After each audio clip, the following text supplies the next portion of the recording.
नमस्कार, मैं हूं कुमार अभिषेक। इन दिनों रायबरेली में एक खास चर्चा चल रही है। वो चर्चा ये कि आखिरकार कांग्रेस क्या सचमुच रायबरेली में भी कमजोर होती जा रही है। पिछले दिनों जो घटना घटी उसमें आम आदमी पार्टी के विधायक सोमनाथ भारती पर काली स्याही डाली गई। फेंकने वाला हिंदू युवा वाहिनी का जितेंद्र सिंह था और जिसे सम्मानित किया कांग्रेस पार्टी के विधायक राकेश प्रताप सिंह ने। आखिर ऐसा क्या हुआ कि कांग्रेस पार्टी के विधायक ने न सिर्फ हिंदू युवा वाहिनी के कार्यकर्ता को सम्मानित किया बल्कि योगी आदित्यनाथ को देवतुल्य तक कहा। अब इसके लिए आपको रायबरेली की सियासत समझनी होगी। इन दिनों बीजेपी की पूरी कोशिश है कि अमेठी के बाद रायबरेली में भी वो अपने पांव मजबूत करे।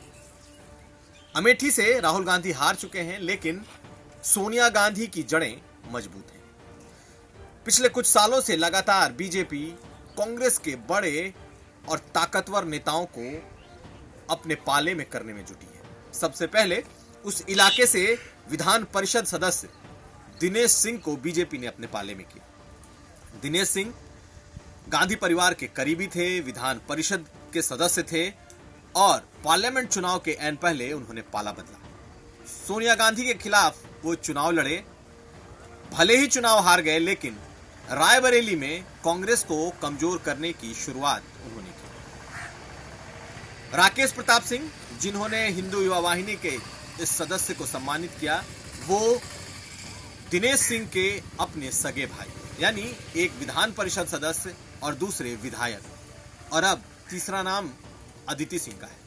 अखिलेश सिंह ताकतवर दबंग विधायक थे, पूरे वक्त तक कांग्रेस परिवार और सोनिया गांधी से जुड़े रहे, लेकिन उनकी मौत के बाद अदिति सिंह ने बीजेपी का एक कह सकते हैं रुख किया।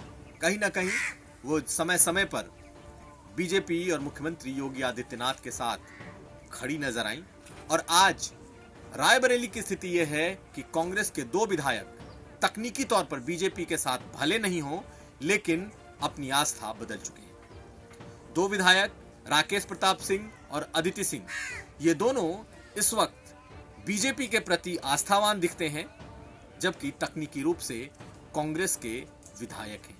कांग्रेस पार्टी ने इन दोनों के खिलाफ विधानसभा में नोटिस भी दे रखा है ताकि इनकी सदस्यता खत्म की जा सके, लेकिन इस वक्त स्थिति पूरे रायबरेली की यह है कि बीजेपी ने कहीं ना कहीं ताकतवर लोगों को तोड़कर इस गांधी परिवार को कमजोर करने की कोशिश की है। और उसी कड़ी में इस घटना को भी देखा जाना चाहिए कि जिसमें सोमनाथ भारती पर जिस शख्स ने काली स्याही फेंकी, उसे कांग्रेस विधायक राकेश प्रताप सिंह ने सम्मानित किया।